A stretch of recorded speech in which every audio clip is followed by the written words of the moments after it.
And John. And welcome to another episode of the Meatgistics podcast. Today, we have another special episode. Special episodes are always awesome. We have Travis Frank with us from Ron Scherer Productions. We will get to a little bit more about what he does, who he is, and really what Ron Scherer does overall. But we always have to get to the most important thing of the day first, and that is the beer of the day. So I will kick things off, and then we will see what else we got. So for today, we actually had some beers sent in to us, which is amazing. I was so excited when we finally got this package in. This package was from Bruce at Tighthead Brewing. I have an Irie IPA. It's like a 7.8% IPA, 100 plus IBUs. So this is right up my alley. This is amazing. Like the hoppier something is, the better. And it is delicious. Anything that says 100 IBUs or more, I am going to love. There is no way I don't love something that is that high in IBUs. And this one is delicious. It is a little bit malty. It's supposed to be a little bit malty and complex. So it's not as citrusy. It's if you like more of the hazy style IPA, this is not the one for you. But if you like malty, you like really hoppy, this one is perfect out there. The maltiness is definitely strong. And according to Bruce, there's generous amounts of Simcoe, Centennial, and Columbus hops. I wish I was a better expert on what types of hops are in things, but I just know it tastes good. So I now am a fan of those hops because this tastes amazing. So, John, what do you got? So I smelled yours, and it smells like wasabi. So No, I'm a hard pass on that. But I hate all IPAs. So, Bruce, that has nothing to do with Tighthead. I'm sure you made an excellent beer there. I just don't like it. So I'm trying the Powerful Pills, which has this. All of them actually have awesome artwork on the can. Oh, yeah. Each one is just absolutely amazing. Now, that Irie IPA, I've seen that in local stores before. So obviously, Bruce is doing something right. He's in, I think, Illinois, and he's at least down to Kansas and probably well past that. This Powerful Pills has the same yeast as, well, it's Urkel. It's a Czech, which is what a good portion of my ancestry is Czechoslovakian. So I've always loved any beer from that area of the world. It's got a really nice crisp taste, not overpowering. Definitely enjoying the 6% alcohol. There's no burn, no nothing. It's a very good overall beer. Very cool. All right, so let's get to talking to Travis. Travis, so I was looking you up on your trophyencounters.com about, and it listed fishing guide, television producer, radio host, writer, speaker, photographer, husband, father. So what I took away from that was clearly you have a lot of free time on your hands. and now we can add podcaster too, because just like you guys, we've added podcasts to our lineup of media. And so I get to host podcasts as well. So yeah, there's not enough hours in the day right now. We'll just say that. But I'm glad to be here today. And I followed you guys' lead, and I have a brew dog sitting in front of me, near beer. So it's an NA beer, brewed in Ohio. I'm trying it for the first time. My buddy recommended it. It's kind of like an IPA, but it's a NA beer. It says Nanny State on it. Kind of delicious, not gonna lie. Nice. Have you tried the Heineken Zeros? I have. Yep, I have. They're pretty good. I will say that there's nothing NA that I've tried yet that really does justice to the delicious beers that are out there today. But there's something, they're a joy to drink, one or two, but that's usually about all I can handle on the NA side. Yeah, for beyond that, I mean, why take the calories if you don't need them? Exactly. That's not a concern for you, though. Travis, I like the taste of beer, though. I just like to casually drink it. And, so just having one or two occasionally, it's just nice to have around. Yeah, absolutely. All right. So first, for people who don't know, we know Travis, and we've talked about him a few times in the past. For those of you who watched our Game Bird Gourmet, where I did the pheasant wrapped around the cream cheese, wrapped in bacon. That was his recipe that he had told me about up at Pheasant Fest. Decided to give it a shot, and it was amazing. So we did a video on it. And he's up in Minnesota. He's with we know him through the Ron Scherer guys. Yeah. And being in Minnesota right now, how you feeling? You safe? Everything okay up there? Yeah, I feel good. I live probably an hour west of the cities. I can hunt birds and deer about 5 minutes from my house. We're not out in the country, but I don't know. I guess I feel safe. I feel fine. I think I just probably am like most people listening to this right now, want to focus on anything that I can possibly talk about besides politics and a virus right now. Just those two things. I am so burnt out. I'm so burnt out on media. I want to hunt, I want to fish, and I want to spend time with friends and family. Those are like that's all I really care to do at this time. And fortunately, those are the safest places that we can be right now. Yeah. So I've got a bunch of questions on like economic policy positions, where you stand on them. So you're just saying you want to skip those? Save it for the back half of the episode. Okay. Sounds good. Sounds good. I'm curious, like, what are you hunting within 5 minutes of your house? Because I am very jealous. I actually probably should be able to hunt within 5 minutes of my house if I went around and talked to people, because I don't live in Wichita. I live a few miles northeast of Wichita. I'm definitely out in the country, but what are you hunting like close to your house? What's the predominant game around you that you're going after? Well, I live west of the Minneapolis, Twin Cities area, and we have, the town I grew up in is really small. St. Bonifacius is the name of the town, but I live in Waconia now, and we're probably a town of about 10,000, which is quadrupled in size in my lifetime living here.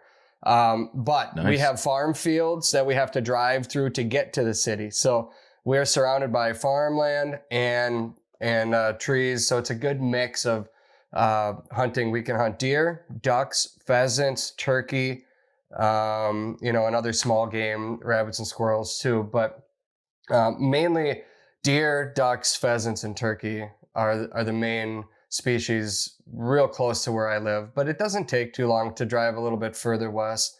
I'm from farm country in western Minnesota, and we still have both of my grandpas are both passed away, but both my grandmas still live out in western Minnesota, and one of them still lives on her farm, which is about an hour away. And I love farm country. I don't know what it is about it. I love being out there in the open, and we try to get out there pretty often. Yeah, well, I found an 80-acre lot going up for auction here soon. I sent it to Austin yesterday. No, they were 3 80-acre lots. Right. Well, we would only need one. No, we would need all 3. Oh, okay. Well, I was telling Austin we should both sell our houses and just buy that, and then just camp until we've saved up enough money to build houses on.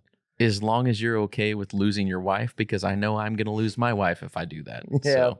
Well, who knows? They might be up for the adventure. You guys, you should do it. You should buy the land, and then you build like a sort of like a compound, and then you have get a couple of other friends to come in on it, and then you will have everything that you could possibly need. You have all the land. You wouldn't really need to move. I have some buddies that threw that idea out there. We joke about it all the time, but it would just be awesome. I mean, our families they're all the same age of kids. The wives all get along. It would be so sweet to have that kind of land and, like just a giant shed to put all of our toys in, boats and you name it, whatever we might need. I think you should reconsider that, Austin.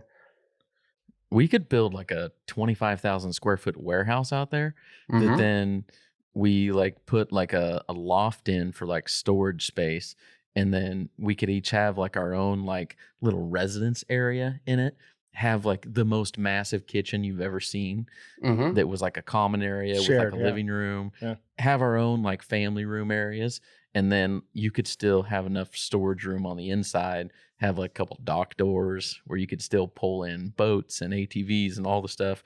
I would be in for that. But I still have to go back to my wife. Have you been up to what's the airfield where Stearman's is? Oh yeah. So you've been to those houses back there? Yeah, so they're insane. There's houses on this little private airport that has this great little restaurant on it, and all the houses, well, quote unquote houses, the front half is just storage for their planes, little hangar, and the back half are these like incredibly modern interior houses. Yeah. But from the outside, it just looks like a airplane hangar. They are awesome. Yeah. That's what we need. But I'm sold on this if I can get a watchtower. I've always wanted a watchtower for some reason. I don't know why. I want the spotlight. I've always wanted it. My wife wouldn't let me put that in our new house. I didn't get anything I wanted in our new house. And then put a big Waltons logo on top of the tower, and it could be the Waltons compound. And it's a great marketing tool for you guys. I mean, I don't see a downside. And every plane that comes in is going to see Waltons. It's an advertising opportunity. Mm-hmm. Yeah, no, this is on our... We're not doing that up at there. We're doing this on the 80 acres. Yeah. Oh, no, on the 80 acres? Yeah, Oh, I on was the saying 80 acres. over Benton. No. But if we put a big W on it, we could expense it. Yes? We could try. I have to go talk to my partners on that. See if my dad and brother are in. I'd be in, but I don't know. Yeah, probably not. I support it. If we ever did do it, though, yep, there you go. And you'd be welcome down here. Appreciate it. So, Travis, a quick run through. Minnesota bound, Due North Outdoors, The Flush, and then Live Outdoors is a radio show. Is that right? Yeah. So, we have... And Rooster Tails. Our lineup is a little bit different now. So Live Outdoors, once COVID hit, they stopped doing that show. That was on our WCCO radio network up here, CBS Radio in Minnesota. So we're not doing that show anymore. But so I'm a television producer for Ron Share Productions. I host The Flush television show, Due North Outdoors, and Rooster Tails. And I also produce stories for Minnesota Bound. And then we have 3 other television shows that we produce. They're all outdoor related shows. So it's really just kind of hits my passion pretty well. And then we do the Flush podcast. And I don't know, I feel like there's more, but those are kind of the main things. And then, you touched on it a little bit with Trophy Encounters. So that was actually so I started a fishing guide service in Minnesota when I was 16 years old, and I called the Trophy Encounters Guide Service. And that was something that I did full time through high school. I built up clients, and then in college, I got to a point where that became my full-time job. I was able to quit, the construction job that I was doing, and I did that full-time up until I took this job working with Ron Share Productions after graduating college. So I've been with Ron Share Productions now for about 12 years, I want to say. And it's been a very interesting journey, but I've met a lot of people. I've been all over the country. But to me, really, all the different shows we produce, they're all outdoor, they're hunting, they're fishing, but outdoor based shows. And we try to tell stories about people and places. And those are the 2 things that always stand out to me, are the people that I've met and the places that I've been able to go. So what is your favorite place that you've been to? If you can't pick a favorite, give us like a top 2 or 3. Alaska so far stays on top. Idaho would be second. But Alaska was a show. So when I first started producing, we produced a show for a company called Fox Pro. They're based out of Pennsylvania, and they make electronic game calls. And so they hunted for basically, fox and coyotes and things that they can call in, bobcats, around the country. And I was their producer, and I went with them for the first basically season and a half to 2 seasons of filming. Just kind of working with their hosts and getting them comfortable, thinking television mindset versus hunter mindset, and then working with the camera. the cameraman and everybody else involved in the production side of it. So yeah, one of our first years we went up to Alaska and we spent about 2 weeks up there. They wanted to go on an Arctic fox hunt. So the idea was to go up into the Arctic Circle and hunt up there. So we landed in Fairbanks and we got 2 big diesel trucks and we drove it all the way up the Hall Road up to Prudhoe Bay, Alaska, which in April is still very cold. It was about 20 below on average for a high. Wow. Yeah, everything was white. It was just, it was stunningly white. I don't know how to really describe it other than that, but it was very, very cool experience to go there. And then they went on a grizzly bear hunt when we came back down towards Fairbanks, and we flew in on a small plane, 4-person plane, through the mountains and landed on a frozen river bed. And we stayed in this little cabin in the middle of the mountains for like 8 or 9 days. And just that experience, even though it was cold and we put in a lot of work. I mean, we walked with snowshoes 13 miles one day up the mountains and down. I mean, it was incredible just to be there and to see it. And I always tell people, like, if you have the opportunity to go to Alaska, you have to do it, because there's no photos or video that can really do the place justice. Because when you point your camera out, you see everything in front of you. You don't see everything to the sides and behind you. And Alaska is one of those places where everything, it's, when you're in the middle of it, you seem so small and everything is so incredible. It's all encompassing in every direction. So it's just a spectacular place to see and experience. And I'm forever thankful that I had the chance to go up there and see it. I'm actually trying to plan a bird hunt back up, ptarmigan hunt up in Alaska. So I'm hoping to return, but that's to be determined yet. This virus kind of has everything on hold for a lot of our travel. But the other place that really stands out to me is Idaho. And I've been to most of the states in the lower 48 on different types of filming. We did a bird hunt for the Flush 3 years ago, I want to say, in Idaho. And it was way above my expectations. The beauty of the land, everywhere I looked, I had to apologize to the people I was hunting with, because I kept saying, like, guys, I'm sorry, but I feel like we're in a postcard right now. Look around. And I kept catching myself saying that, because it's got mountains, it's got incredible valleys, and it's got incredible hunting opportunity. Everywhere we went, mule deer were running over every single ridge. They have millions and millions of acres of publicly accessible ground, BLM land, that all of us can go out there and hunt at any time. You just have to get there. And the game, the wild, the birds that are out there available. And then we actually sturgeon fished, white sturgeon, on the Snake River. And that in itself is, I mean, I love hunting and I love fishing. And so that's a place where you can combine them both. And I think I caught an 8-foot fish in 20 minutes of trying. To me, that's pretty cool. And then we got back out and did some more. We hunted chukars, Hungarian partridge, and quail. So those 3 birds made up our bag. And then, of course, we went fishing for a couple hours one morning and caught 3 pretty dang big fish. So those 2 places kind of stand out to me, as, you know, when people ask that question, like, what's your coolest place you've been to? But there's a lot of them. What I've learned from traveling is that really the further away you get from populations, the more openness and the more beauty that seems to be around. And that's in every state that I've been. Yeah, that certainly sounds amazing. And Idaho, I feel like you hear more and more about that. Now, here's how you know it's not quite at that oversaturation point yet. I have convinced my wife finally that we need to go to Alaska. We try to go somewhere every year. This year, we're not doing anything, which is fine. I'm just saving that for next year's trip. But after that, Alaska is very high on the list. But there is not a chance I'm getting her to step foot in Idaho. It's like, no, there's nothing there I want to see. I'm like, no, you don't understand how gorgeous it is. She's like, I don't care. I do not want to go to Idaho. So I'm going to lose on that one. So if I go, it'll end up being with, I don't know, a bunch of guys.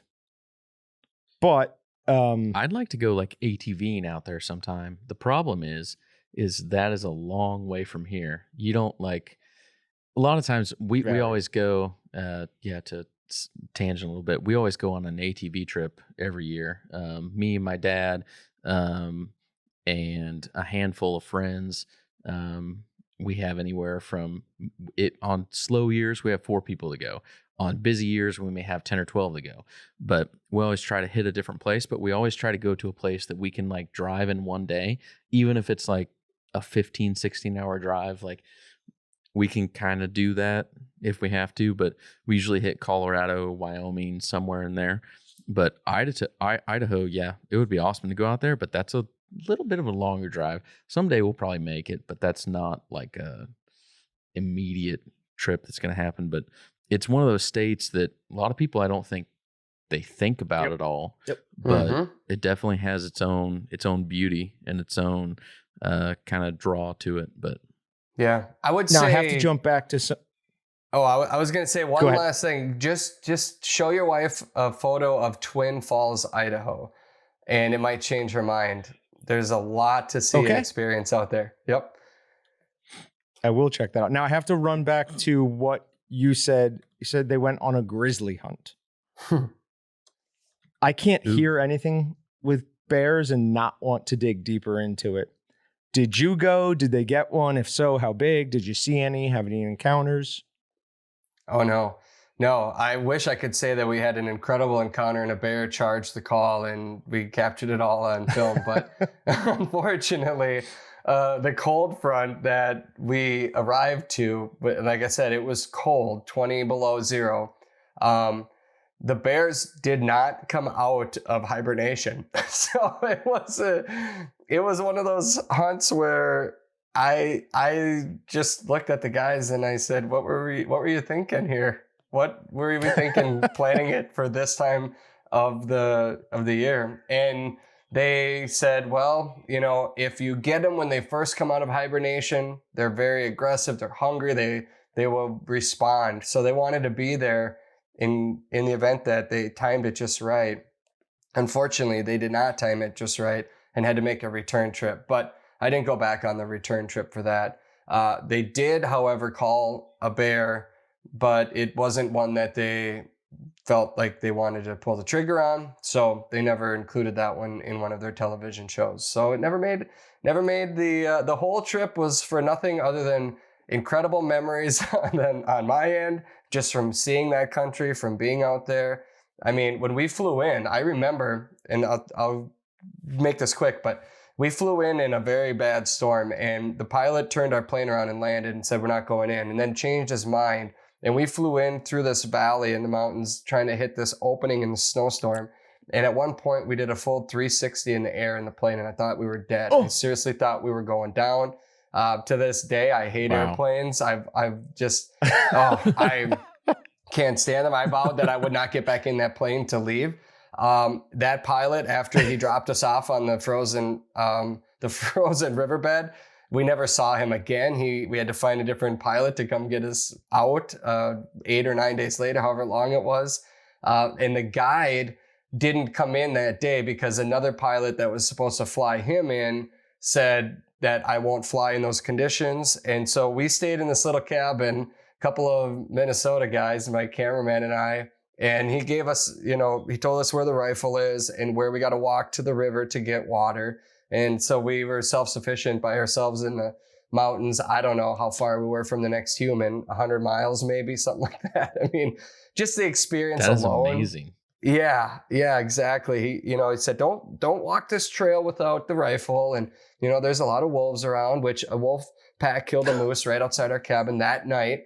So I mean, just pretty incredible to be there and to live it. And, the Northern Lights at night, most incredible sight you can witness. And yeah, we didn't come home with the television show that they wanted, but that's only because 20 below, the bears did not want to come out. So just real quick to make sure that we're understanding correctly, you took off. The guy's like, nope, can't go through that. Landed, and then he took off again. Yeah. We were at we're at the hangar, and we got up in the air, and the snow was sticking to the airplane, and the wind was blowing. And he said, nope, we've got to put this down. So then we landed on the airstrip again, and he said, I think we're gonna have to wait till tomorrow. And to which I'm like, absolutely, yes. I do not want to fly in these conditions anyway. And we're getting our gear packed back up into the vehicle. And he goes, I see the opening we need. Let's go right now. Get in the airplane right now. And we're like, are you kidding me right now? Oh my gosh. So we jump back in the plane, and he takes off, and he's aiming for this bright opening in the clouds where the sun was shining through. Meanwhile, it's snowing on us, and he just kept going for it. But we were in the plane, and we would go, the wind would just catch us, and we basically would stop. Like, we wouldn't even be moving, and then all of a sudden the propeller would catch back up again, and then we drop 50 feet. Wow. And we would, I mean, it was awful. I seriously, this was before I was married and had kids, but I thought I was dead. I thought there's no way this plane is going to land. And so when he left, I don't know what happened, because we only had GPS phones up there. And then the guide, when he came in the next day, he flew in with somebody else in a larger plane that had more gear for the hunters, and the other hunters were with him. And then the plan was for that pilot to come back in 8 days or 9 days or whatever it was and pick us back up. But they ended up having to call a different pilot, because I don't know what happened. Just he didn't hear from him again, or maybe he had something else come up, but we assumed that he made it home safely, because I'm pretty sure we would have heard otherwise. But I never saw that pilot again. Man, I hope you guys had like a bottle of like rum or whiskey or something for that flight, because I guarantee I would have needed something to drink while that was going on.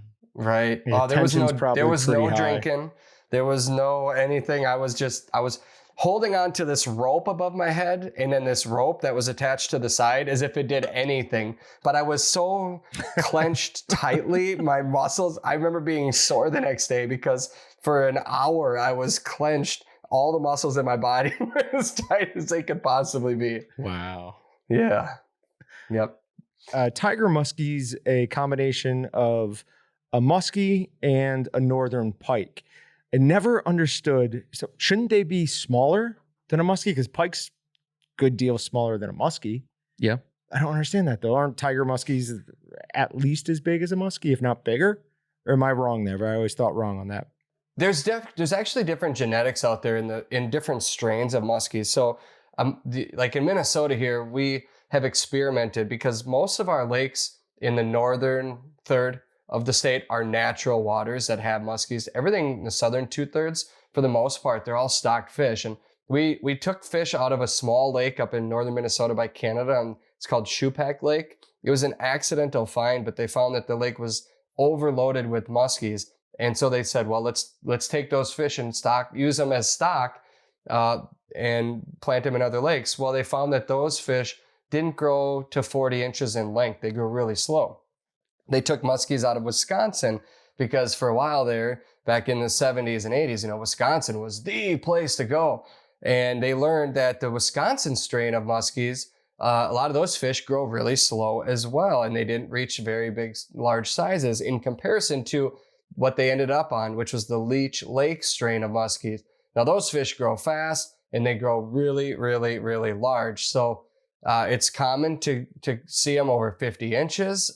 We've got fish here, just like a lot of Canadian waters. A lot of those fish are that strain, but they're approaching, max size is going to be in that 54 to 55 inch range. And depending on the forage they have, can max out in the 50-pound range.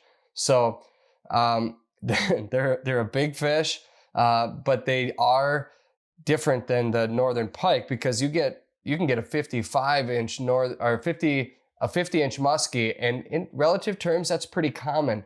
But I've caught probably, I don't know how many 100 muskies in my life, but a lot, and I've caught a lot over 50, probably over 100 over 50 inches, and I've only got maybe a 10 or a dozen northern pike that are over 40 inches. So it's just a smaller fish. And so when you mix those two together, they tend to create a very cool looking creature. Their stripes are incredible. They're beautiful fish.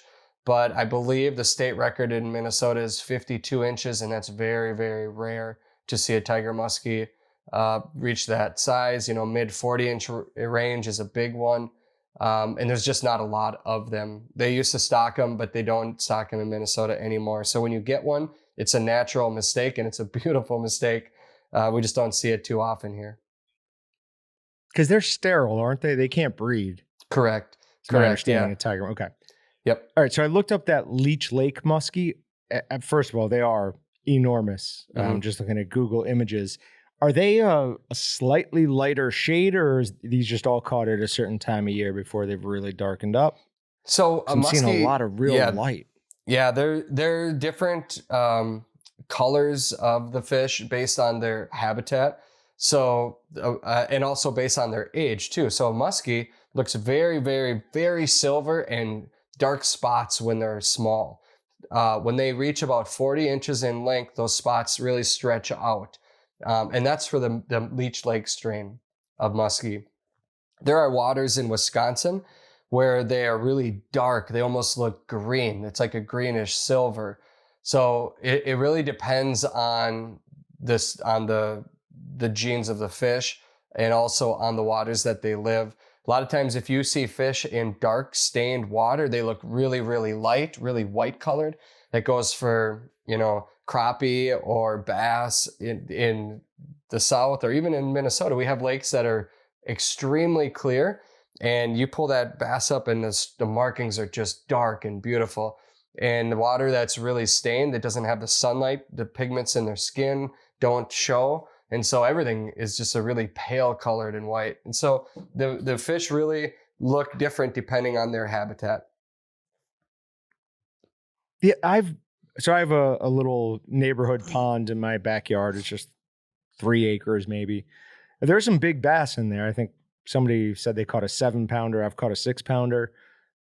But so many of them, I thought there was some different strain in there because they're so white. I mean, they're really, really light. Yeah. I mean, clearly a largemouth bass, but just I'm used to that dark stripe down the side, a dark green up top, and these are almost iridescent. So that would make sense because it's an unbelievably muddy pond. Yep. So and that's what it is, huh? Yep, exactly. And that one is probably in deeper water, the deepest part of the pond where you just caught it. And therefore it doesn't have any sunlight reaching down there to really pull out the colors. If you put that fish, you fill up a 5-gallon bucket with water and it was clear water, you'd put that fish in there for 20 minutes, you would look at it and you'd say, oh, that's not the same fish. But the light comes, it doesn't take long. A lot of people will put them in their live well or in a basket or something hanging over the side, and they look at those fish and they're the brightest, most vibrant colors, even on a bluegill too, the same type of thing. Or even on crappies, they just really pull those colors out and they'll be really dark.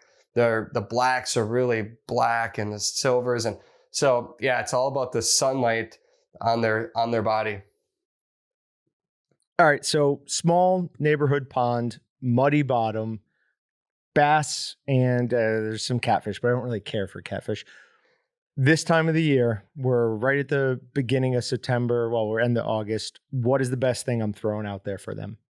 Well, I can't speak to the catfish very well because the ones I fish for up here are flathead catfish.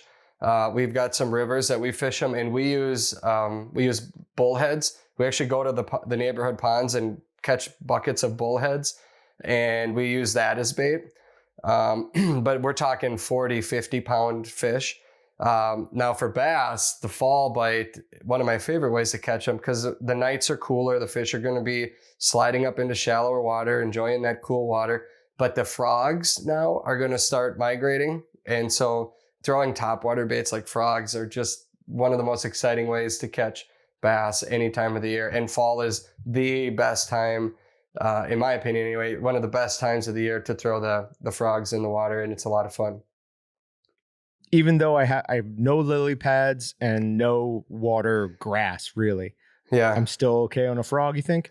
Well, I would try it. It doesn't hurt. Okay. A fish is a fish, and it sees something on the surface, and there's an instinct that they have to want to eat it.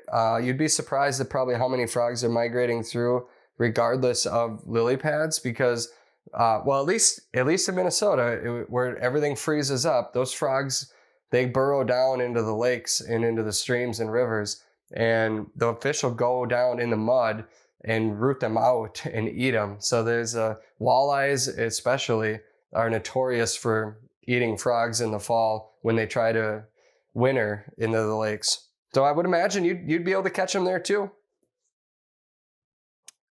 Last muskie question. Yeah.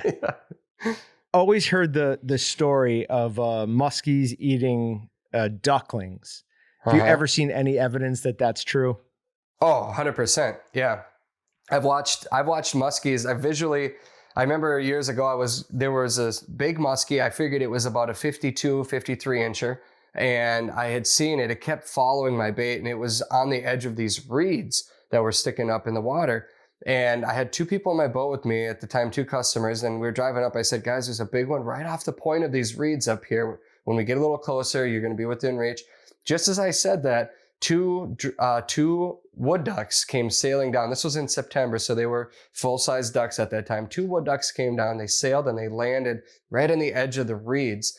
And I said, ooh, right where the ducks landed, that's where the fish has been. And no sooner did I say that, and just a big explosion, and only one duck flew away. And it took down the full-sized wood duck, and I'm not making it up. And we ended up catching it a couple days later when it ate again. But yeah, it ate that. And there's actually, I've had several muskies come in my boat. We get a migration of coot that move through this time of the year. I saw them. The first little flock of coot came in the other night, and they were on the lake. And I've always noticed that muskie behavior kind of changes, and it's not weather or moon phases that change it. It's coot arrive. And I couldn't prove it for the longest time, but I just had this hunch that they were eating these coot, which are just perfect sized little meals for them that move slowly in the water. They dive down and they eat the weeds and the roots on the bottom. And I couldn't prove it until the day I caught a big muskie, and when they lifted it in the boat, it took a big crap and there were black feathers in it. So that was my evidence that they also eat coot regularly. So they're actually a fish that get a lot of they get a bad rap because people think, oh, the muskies are eating all the walleyes. They're everybody's excuse to not having success when they go fishing. But the reality is that we would be better off if all the lakes had them, because long time ago, our grandparents and their parents, when they started fishing these waters, they really changed the ecosystem around a lot, because before we started over harvesting, there was a good balance of a top predator in the lake. And northern pike used to be it. And now in the Midwest, big northern pike are hard to find. And instead, we've got just thousands and thousands of what they call hammer handles. And a big muskie is kind of a top predator, which is needed to have a balanced ecosystem. Whether it's in lakes or on land, we need that balance. So muskies, for the most part, are a fish that, like they'll eat suckers, bullheads. They like soft-bellied fish.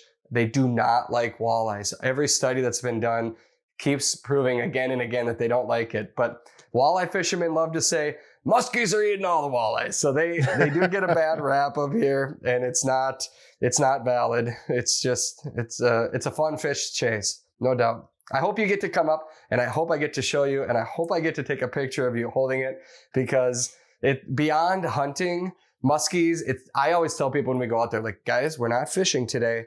We're hunting. We're on a hunt for one. You get one, you will never forget it. Yeah. I promise you. And you will tell the story 1,000 times until you catch the next one. And if we get one, then we'll worry about the second. But we're here on a hunt for one. And it's a phenomenal fish to chase. Well, we will absolutely make that happen. Just the picture alone, I'll wear a Meatgistics shirt, a Walton's hat. It's worth the advertising. Oh yeah. Okay. One way or another, that was easy. I didn't have to push him very hard for that. No. There you go. So out of all the fish that you catch up there, what are your favorites to eat? Walleye.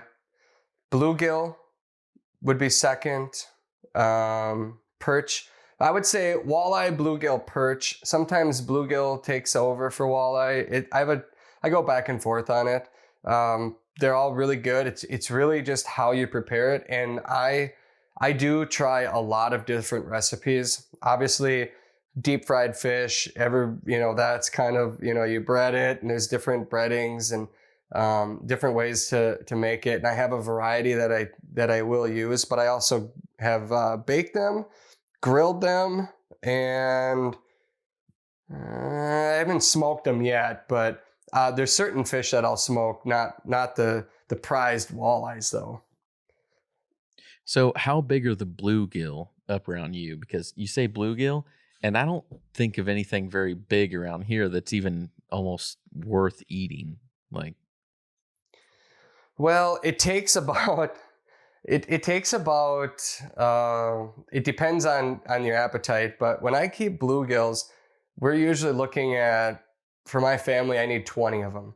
So it's not not like you get a big chunk of meat off of them. Now for walleyes, 3 walleyes more than feeds my family. 3 what I call eater walleyes, which are kind of that 16 to 20 inch range. If I get 3 of those, I'll throw everything back because I only keep what we're going to eat. And I don't freeze fish. I haven't frozen a fish in more than 30 years to my knowledge. So I only keep them if I'm going to eat them fresh. And I realize that that's a very spoiled thing to say, and I get that, but I do live in a land of 10,000 lakes, and they're not far away, and I've learned how to catch them. So I don't like to freeze fish because I love the taste of them when they're fresh. There's nothing like that fresh taste right out of the lake. yeah, everything kind of degrades a little bit when you freeze it. Like you get water inside it, it expands, it messes with some of the proteins and even the fat, anything in there. So when anything is fresh, it is always better. Mm-hmm. Now, I don't seem like, you guys probably know this, but meat to me, while it will change a little bit, like I'm talking venison tenderloins, I eat those fresh without freezing them. There's certain cuts that I don't freeze. I always just it's part of the hunt, but I feel like you can freeze the meat and bring it back and it doesn't change as much as a fish will change. True, but fish is a lighter protein. When you have heavier proteins, there's less water in there. I think fish are a lot more water based. I mean, that sounds stupid because obviously fish are in water, but they're so much lighter that so much more of the protein is water. So yeah, you could go up the chain there, say fish, chicken, pork, venison, beef. As you go up, freezing is going to do less and less damage. Yeah, for less sure. and less damage for sure. Because you're not expanding all that water in it. It's not damaging the cells around it. Yeah. I mean, if you were able to extract all of the water from a pound of bluegill or whatever and a pound of bison or beef, you're going to have a lot more water from that pound of fish than you are from meat. So it's just, it does do better frozen. But I mean, I think we would all say that when we've gone to the store, if you buy a pack of 8 steaks or something, the ones that you freeze for later, they're not quite as good. I mean, you do lose something. And it's the same thing when you're talking about sausages that you've already made. I mean, vacuum sealing and freezing is a great way to extend the life of your product. But it's always going to be best that first time. We have so every year after our deer hunting season finishes, we have a big sausage party, and we make somewhere between 300 and 500 pounds of venison sausage, and we make breakfast. We just put it into the 1 pound bags, and we make breakfast sausage that way that doesn't get smoked. And then we also smoke a big batch of links, or brats, I should say, venison brats. But I always tell everybody that doesn't come to the party, I'm like, you have to come every batch that we whip up, we do 50-pound batches, and we always cook up about 2 pounds of meat out of the 50-pound batch. And then for everybody that's working on it, we eat it. And the sausage that night, while we're mixing all the ingredients together, and then we cook that first batch up, it is hands down the best. I mean, it almost, to me, it feels like I'm eating a different product when I bring it out of the freezer a month later and take a bite of that. I'm always sad because I want to tell people, just come over when we're making it. It's so much better, because they love it. But I go, no, it's better than this. It should be better than this. So what are we losing there? What's happening? I think it's just more of the same. We're getting, there's moisture in there. As you freeze it, obviously water is going to expand. It's going to break some of the cells in that meat, no matter how well you vacuum seal it, no matter how quickly you get it frozen. So for freezing meat, faster is always better. That's why, those super sub-zero freezers are so expensive, because it's designed to get your meat down as cold as possible, as quick as possible. When you put it in your, garage freezer on a 30-year-old fridge, it's taken a long time to get down there. You need to get it cold and fast. But yeah, so you're changing the structure of that sausage or whatever. And then when you go to cook it, that water's unbound. So it's it's gone. Yeah, it's just going to leak right out or evaporate out. So then you have a little bit of a drier product that's not going to be quite as juicy. Yeah, and for me, like, if you think about it, like, take a steak home from your local butcher shop or any cut of meat, throw it in the freezer. Then when you want to eat it, pull it out, throw it either on the counter in some water to defrost, throw it in the fridge, however you do it. When it defrosts, you're going to have liquid in that bag or whatever you're doing. That liquid was in there when you brought it home. That liquid now is gone, and it's not going to soak it back up, because, like John's saying, you're damaging the cells and it no longer is holding that water. If you do that over and over and over, freezing, thawing, I mean, you retain the protein and the structure of the meat itself, but every time you freeze and thaw, you lose moisture out of it. So that's why everything fresh is so much better, is that every time you freeze and thaw, you lose something out of it. Usually water. That's the biggest thing. So, yeah. All right. So let's take eating completely out of it. What is your favorite animal to go hunt, just for the fun, the excitement of the hunt? Oh gosh. Well, I'm very glad that I don't have to pick just one, because I love hunting everything. But I think if I had to pick just one, I've actually been asked this quite a bit, but my answer's always been the same. If there was one thing that I could hunt, in one way to hunt it, it would be white-tailed deer with the bow and arrow.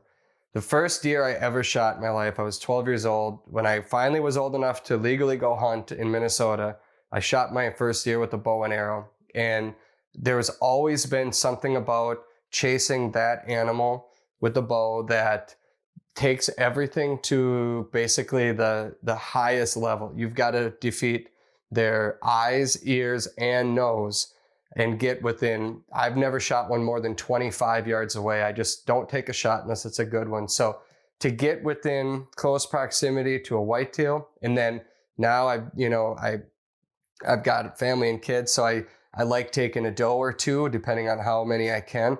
But I don't hunt necessarily for an antler size, but there's something about fooling a mature whitetail buck that you take it to just a little bit higher level. So I love that. But I just got a dog, and I know that's going to change a little bit of my bird hunting life too, outside of the television production, to a point of I've hunted pheasants, grouse, ducks, and geese my whole life. And I'm really glad that I don't have to pick just one, because variety is such a blessing. And mention, our goose season kicks off here in Minnesota in just a couple of days, and I'm bringing my two boys out, and we have a recipe that we tried last year. We smoked them, and it turned out really, really, really well. So now I'm also excited to bring, geese typically aren't a bird that people say, oh, I can't wait to get some geese so I can go eat them.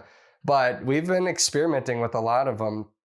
And John, it's basically taking that same pheasant recipe that I told you and applying it to the goose breast. And you've got a little bit more meat there, but your breast, you've got a big chunk of meat, but you basically butterfly it down, and then you take all of those other ingredients and put them right inside there, and then you smoke it on low heat. I believe it was 200 or 225. I'll have to look into my notes. Basically smoke it all afternoon, and you end up with a very delicious wild bird breast that our neighbors all enjoyed, the wives enjoyed. That's always the biggest thing, when you've created something good, when you can cook a wild Canadian goose and your wife says, "Ooh, that's good." Yeah. So that's impressive. So now it even adds a little bit more fun to the hunt when we're out there, because I love calling in honkers and taking geese. I love duck hunting. I obviously, I've been fortunate to hunt all over the country for the Flush and Rooster Tails, our television shows. So pheasants and quail and grouse, they're just delicious. And we've really experimented with a lot of those birds too. All right, so we both actually refilled and haven't talked about it yet. I've got their Boxcar Porter, and again, this is Tight Head Brewing Company in Illinois, and this is awesome. I love a good porter, and that is definitely this. It says roast coffee and mild chocolate on the back, and that's perfect description of this. I mean, that is a great beer. Bruce, whoever came up with this, put this together, that is a good porter. Yeah, so I've switched over to another beer myself. It's called the Bear's Choice IPA from Tight Head Brewing Company. Honestly, I'm loving Tight Head right now. Very good beers. But this one, it's still an IPA. It's a little lighter than my last one, which is good, honestly. You don't want to drink two heavy ones in a row. You want to start out with a heavy one, get that, feel all the different flavor compilations that are in there, and then go to a lighter one. This one is only 70 IBUs. John's shaking his head at me right now. No. But no, this is still amazing, but it's definitely lighter. You can feel it, especially after drinking the 100 plus IBU one. This one it tastes it feels like a Bud Light in comparison, but that's really a bad representation over it, because this is still a super flavorful beer. But it's more crisp. It's more refreshing. It's a more well-balanced, lighter beer, even though it's still 6.5%. This would be something that I would drink multiple of. The other one, the IPA that was Irie. Yeah, Irie, that was 100 IBUs. That's a one and done. I say that still, I love that beer and I'm going to buy more of that. But if I drank multiple of those through the day, that would be bad. So this one, it hits every little balanced bit that you expect in an IPA. Hoppy, malty, except the citrus. No citrus in here. Not really. There's maybe a hint of it, but I'm fine with that. I love a little bit of the malty, a little bit of the bitter, a little bit of the hoppy. Very well balanced. Great beer. And Austin has fallen in love. I don't know that I've heard you talk about a beer other than the Dogfish Head 120 like that. We'll see. If we can get this year, I'm going to start buying Tight Head Brewing stuff, because this might rival my Walnut River stuff, which is my top beer of everything. Best beer in the world, Walnut River. Well, hold on. Walnut River's local, and if you stop buying their beer, they'll go out of business. So. Probably, but we'll come to a royalty agreement, and I'll keep drinking their beer if they pay me so much per beer. There you go. Travis, so real quick, before we got onto that, you were saying that you had, or we're going to go after goose a bunch this year. Recently, we had our store manager brought in a ton of goose, and we ground up, added 20% of just straight pork fat. I felt like if we mixed it in with 50-50 pork butt, we would have lost a good amount of the goose taste. I mean, pork does have a tendency, even though it's a lighter tasting when you mix it with venison, but especially even more when you mix it with pheasant, any bird, it's going to take over. But we did it into pepperoni sticks, and we used the 26 millimeter clear cellulose casings. So it's a skinless product in the end. And man, they were absolutely ridiculously amazing. Those were some of my favorite pepperoni sticks I've ever made. Better. So we used it's just our pepperoni unit. Then we added 20% pork fat. And then we added Sure Gel, which is a great binder, especially anytime you're adding a fat to a protein that's not, it's not naturally with. And I can't remember if we used sodium erythorbate or citric acid as an accelerant. Hopefully citric acid, because pepperoni, I expect anyways, the lower pH. Yeah, we probably did. I hope you did. Yep. Video is out there. I will do my best to remember to post a link to that video in the in the description when we release this. But so if you're going to go for a bunch of geese, what's your grinder stuffer setup situation looking like? Well, we have, so I grew up in a farming family, and both my mom and my dad, they're pork farmers, pig farmers from Western Minnesota. So we always did all of our own processing on the farm, and that translated into all of my hunting in life. So we have a couple of grinders that we have been using for as long as I have been alive, and we've been oiling them and working them. But they still work, so we haven't upgraded the grinders on our setup. I don't know the name brand. I couldn't tell you that. All I know is they chop that meat up, and we make some delicious food out of it. You need a new one. So we're gonna have. I probably do. Yeah. We're gonna have. We are having our own model of Walton's grinders made. We're gonna have 2 little number 8s, number 12, number 22, and a number 32. It's met a manufacturer that we really liked. They were responsive to the changes we wanted to make. Yeah, they built it to like our spec. Yep. Yeah. So when one of those gets in, we'll get you set up with a grinder. And you didn't say anything about a stuffer. Do you have a stuffer? Or are you guys stuffing off that grinder? I think we bought one of those Westons off of your site 3 years ago, I want to say. And I don't have the model because I know there's different sizes. No, that's ours then.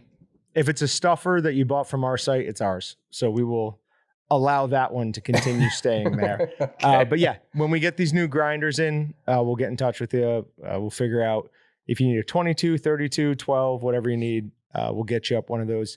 And then we'll see what you do for goose pepperoni, goose sausage this year. I mean, it works great. We also made a Cajun goose sausage. That was incredible. Really? I think we did a hatch green chili. Yeah, goose really does work well with, you just add some pork fat and it makes a great sausage. So, well, we've talked about this before, but we have this sausage fest after deer season every year, but we also mix and, I mean, for me, the biggest thing hunting is bringing it all full circle. And I am always trying new recipes with all the wild game that I shoot, whether it's ducks, pheasants, geese, deer, turkeys, and just being able to experiment. Sometimes it can be intimidating for a lot of hunters, I've learned, myself included, because my audience, I don't get a second chance with them.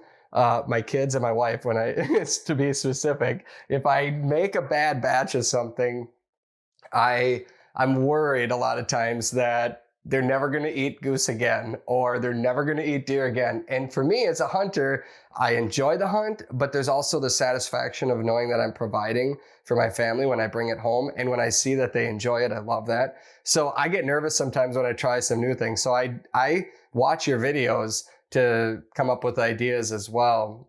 So I appreciate what you guys put out there for content for people. And I know when I make something, people either, if I maybe post it online or something, or just in my neighborhood, anytime there's a first time wild game, somebody trying it for the first time, I always want it to be a success so that they can then go do that as well. I don't know. I'm just rambling now. All I know is I enjoy experimenting with different types of wild game recipes, and I will definitely give you my feedback. Great. Yeah, that's it. I mean, exactly what we want. You are the ideal target customer for us. Somebody who goes out, hunts their own food, wants to take it from A to Z. They want to go out and get it themselves. They want to feed their family with it. They want it to be a quality product. So yeah, we will absolutely get you one of those. Now, somewhat in the same vein, there's going to be a lot of people who, first of all, we've talked to deer processors, or, nominally deer processors who aren't accepting any new deer this year. So I have a slight update there. Oh, okay. I've heard some from a couple processors, not like a dozen, nothing crazy, but a few that said they're now booking like beef and pork through 2022. So if that changes any of your... No. I was going to say, people are not going to be able to bring their deer to most processors this year. We're going to have a record number of people who are going to be trying it for the first time themselves. So we're doing our best right now. We're working with BHA, Backcountry Hunters and Anglers, to get a deprivation tag that we can actually get in here to give some people some guidance before deer season hits, hopefully. Right, because we need to have it done by then, or it's not as much help. Trying to give them some guidance on, hey, you've never done this before. Well, this is the basics of how you do it.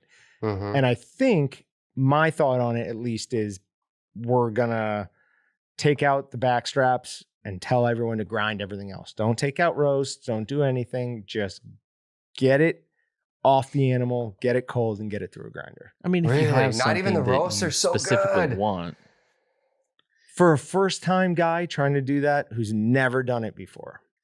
It's one of those things, like if you know, like, you want this cut, that cut, sure, take those out. But if you don't know what to do with it, take it out and let's just make it into sausage, because you can make great sausage out of any part of it. Now, the back straps, no, you should cook those on their own. You should definitely cook those on their own. Some of the roasts, I would still say, if you know how to get them out, do it on your own. But like the new guy that might not butcher the animal as they're supposed to, if they end up making some mistakes and they're not cutting it out right, like, everything can be turned into sausage. So that's, I think, some of the goal in telling people, hey, you can do A, B, C, D all the way through X, Y, Z. But if you mess up along the way and you're like, oh no, sausage, no, don't worry about it. Like, you're going to turn it into sausage. It's going to be fine. So show them, like, hey, let's pull out these prominent cuts here and let's do something with them. And then everything else, let's make sausage or jerky out of it, something there. Yep. Make it fairly nice and easy on them. But yeah, so that's on the back end. That's the people who've never processed before, but you touched on it quickly before. There are going to be a lot of people who are in the field for the first time this year. So what are your thoughts on that? What do you think experienced hunters need to do to make sure everyone's safe, successful, and happy?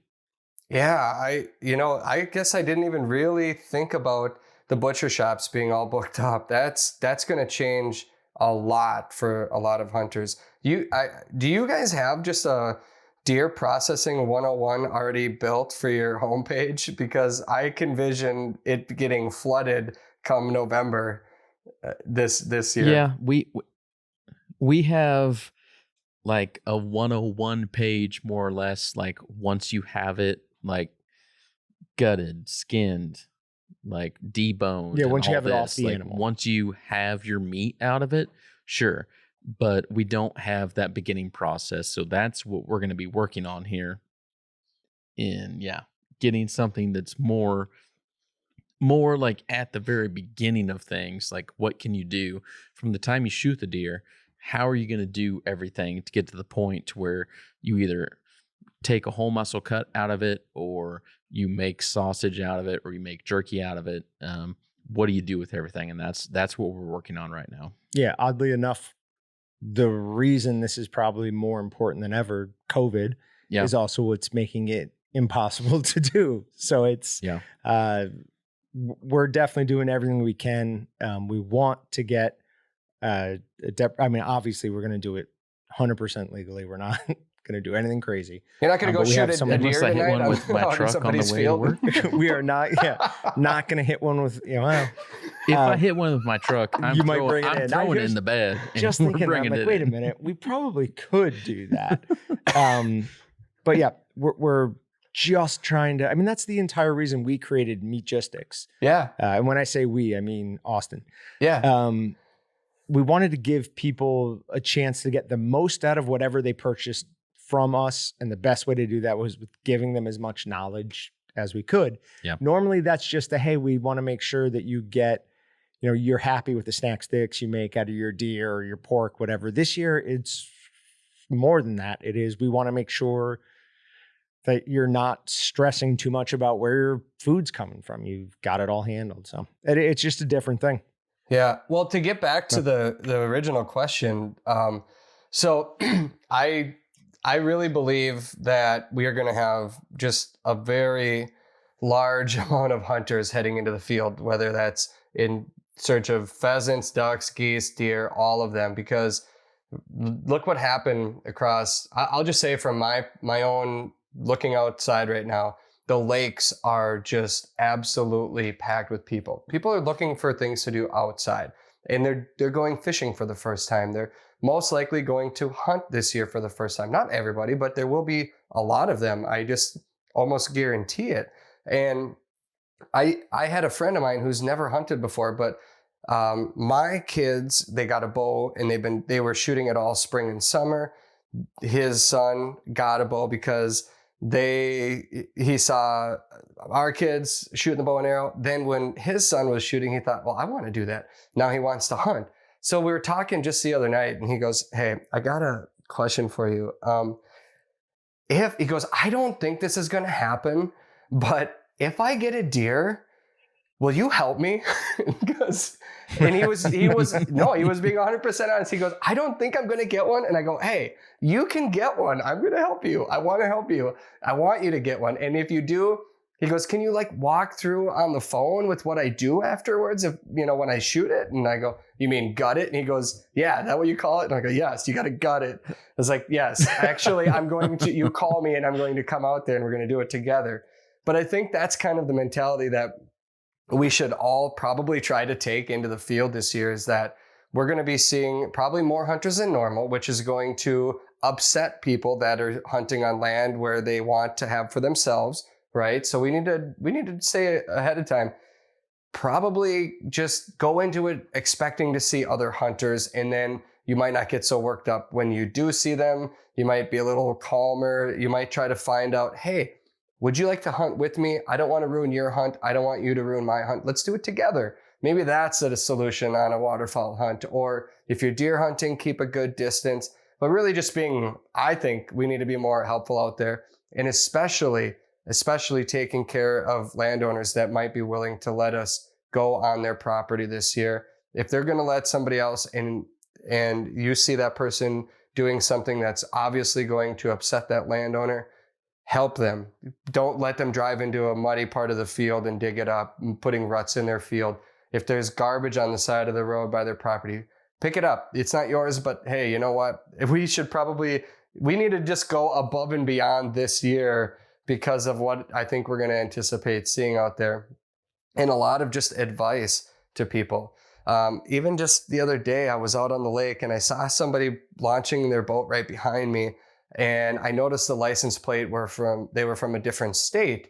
And about 2 hours later, I saw this person out on the lake. He's fishing by himself. And all of a sudden he casts out his second line. Now he's sitting back. He's got 2 rods in the holder. And I'm like, oh man, I know the state that he came from. They can use 2 lines, but in Minnesota in the summer, you cannot. So I could have called the DNR and turned him in, or I can just go over and say, hey, I realized, I happened to see your license plate when you came on the water. And I just want you to know in Minnesota, it's not legal to use 2 lines while you're fishing during the summer. So just giving you a heads up. That person, oh, thank you very much. It's just like this common courtesy thing that I think we should probably try to take into the field with us this year. Would you guys agree? Oh yeah. I think this year is going to be more important than ever to just help people out that are out there, because we're going to have so many new people. Like, just let them know, hey, this is what's going on. Yeah, these are the rules if they're doing something wrong. But like you said, like, invite them on your hunt. Like, if 2 of you are coming at the same field, just say, hey, would you be willing to like hunt with us? Like, if you have like 30 people, that's awkward. But if you have 2 groups of guys that are like 4 people here, 4 people there, like, walk the field together, because you're going to do a better job walking that field with 8 people than you will with 4. Yeah. Unless you brought 4 people and like 30 dogs. But my thought was just lie to them and give them terrible advice so that you have success. And no, I'm just kidding. No, I'm just kidding. At the end of the day, like, we do better having more hunters out there, because more money goes towards each state and the hunting license and all the stuff that goes with it, all the additional money that is spent towards hunting. It all goes back to helping your state out on conservation projects. It may be your local state wildlife department, or hopefully we get some of those other guys to join, like a Pheasants Forever, Quail Forever, National Wild Turkey Federation, BHA, Ducks Unlimited, BHA, like all these other groups that do a lot to help actually conserve land, put more land back in like the general public's hand of being able to hunt. So the more hunters that are out there, sure, the first year it happens, we might be fighting over the amount of land that we can hunt and how many birds we all get. But in the long term, this is a huge deal. Like, this will be better for everyone. Yeah, amazing and better for everyone by far. It's the same thing, and we've said it numerous times, Travis, when we're talking about all these people who couldn't find the cut of beef or any beef that they wanted at their local grocery store, and for the first time they went to their local meat locker. The hope is, you're not going to keep all of those customers. Some of them are going to go right back to the grocery store because it's cheaper, it's closer, it's more familiar to them. But if they can even keep 10 to 15% of those new customers, they're set for a very long time. It's the same thing here. We may not keep them all. There might be some people who go out, are unsuccessful in their first hunt, and they're like, well, I don't know why anyone likes that. But if we can keep a percentage of them, that's more money for resources for all of us for the future.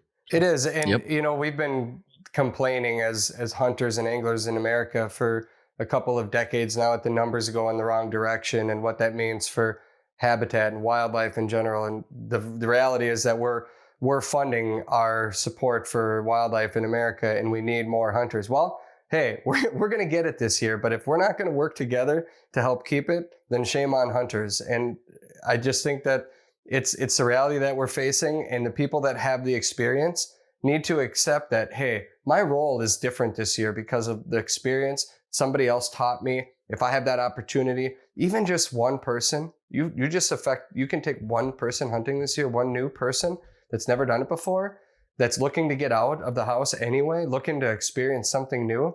You could, like, if everyone did that, literally we would double the amount of hunters in America in 1 year if we all just took one. It's not that hard. It really can't be. Yeah, absolutely. All right. So Travis, what else do you want to call attention to? I mean, we've talked quickly on Due North, the flush, all of that. Obviously, the knowledge that you have is going to help people in the early stages of the hunt we're after? How do people tap into your knowledge? Well, it's a lot of research. There are a lot of tools out there. There's a lot of great organizations like Pheasants Forever. I'll just speak for the Flush, for example. We're starting our season here in just a couple of weeks. And we're going to be, hunting in a way that we probably normally wouldn't have. I'll be camping out on the prairie 3 out of the first 4 hunts that we're filming. 1 in Montana, 1 in North Dakota, 1 in South Dakota. But I'm constantly doing my research. I'm talking to people out there in the field, and they might, somebody listening might say, well, yeah, you're hosting a TV show. They're going to give you insider information. The reality is I could call them up and say, I'm Bill Nye, or, just a random name. And they would give you that information. The biologists from Pheasants Forever are all on their website, and you can go into a region and their phone number and email is on there. You can shoot them a message and say, hey, what are you seeing in this area? I'm hoping to do a trip. I want to, just get an update. And they're going to tell you what they're seeing. They're going to say, we had a hailstorm come through the first week of July and it wiped out half of our crop. But this area here didn't get hit. So if you're coming out this way, you might want to go this direction. There are walk-in access programs here. There's wildlife management areas. There's waterfowl production areas. Give these areas a try. I think you're going to be successful. That's usually the kind of information that I'm looking for. The rest of it is, I'm just hunting places for the first time like everybody else. The only difference is we have a cameraman following and he's documenting everything. And so that means sometimes I got to put on 10 miles before I find what I'm looking for. And that's the reality of hunting. That's the way it should be, I would think. I don't know anybody that really wants to have the birds come to them or a lot of people want the deer to come to them, but the hunt itself is supposed to be a challenge. And so it's really just getting out there, experiencing it, paying attention to what you're seeing. And when you have success, trying to duplicate that success. But again, the resources are available. Onyx Maps, it shows you the land that you can go on, the land that you can't go on. Just the tools and resources we have today make learning so dang easy before we even step into the field. All right, and if people want to follow you and your shows on social media, where are they going? What are the... Yeah, the best way to do it is just go to if you're on Instagram, it's The Flush TV. If you're on Facebook, it's The Flush TV. And you're going to see our bird hunting adventures that way. And I'm just me on social media, Travis Frank. If you do a search, you'll find me. I'm probably holding a fish, or I've got my family in a photo, and you'll see some photos of fish or birds or some sort of wildlife in it. And I'd love to have you along on the journey. Can you tell us what channel and like what time you guys are on like your normal shows? Yeah, so The Flush is airing right now. It's airing on the Outdoor Channel, and it airs Monday, Tuesday, Friday, and Saturday, 4 times a week. Rooster Tales airs on Fox Sports networks across the Midwest, and that's a weekend show. And then Fox Sports will typically take some of our outdoor programming and run it around different sporting events. So like in Minnesota, it'd be the Twins, Wolves, Wild, some of those games. So in Wisconsin, it would be the Bucks and the Brewers. But anyway, they're constantly running our outdoor programs. Same with Due North Outdoors. That runs throughout the week as well on the Midwest Fox Sports regions. And those are the 3 that those are the 3 shows I host. And then I also, with Minnesota Bound, that's on the NBC network here in Minnesota, covers a little bit into Canada as well. But those are kind of my main programs. Very cool. All right, one last quick thing. You said you got a dog earlier. What kind and what'd you name it? Her name is Daisy. A friend of mine up in North Dakota had a litter this spring. He didn't have any plans on, he was going to keep her. He kept the one out of the litter. She is a German short-haired pointer, English setter, mix. So she's a poinsettia, I guess you would say. Some people on social media have nicknamed her a poinsettia. She's this beautiful little puppy. She's 5.5 months old. She's pointed coveys of wild sharp-tailed grouse now for the last month and a half. She'll hunt this year. She just has this drive that's insane. She's really smart, really sweet.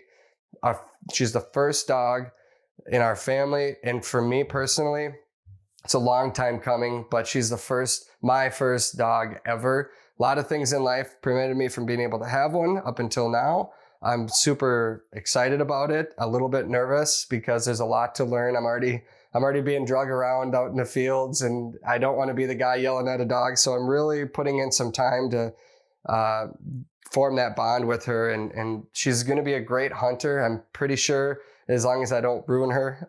But I've met some incredible dog trainers in my journeys over the years, and they've all reached out to assist me to make sure that Daisy becomes the dog that her parents bred her to be. And we'll be watching her. She'll probably be the star of the show before the season is done. I'll move down a notch, and I'm okay with that.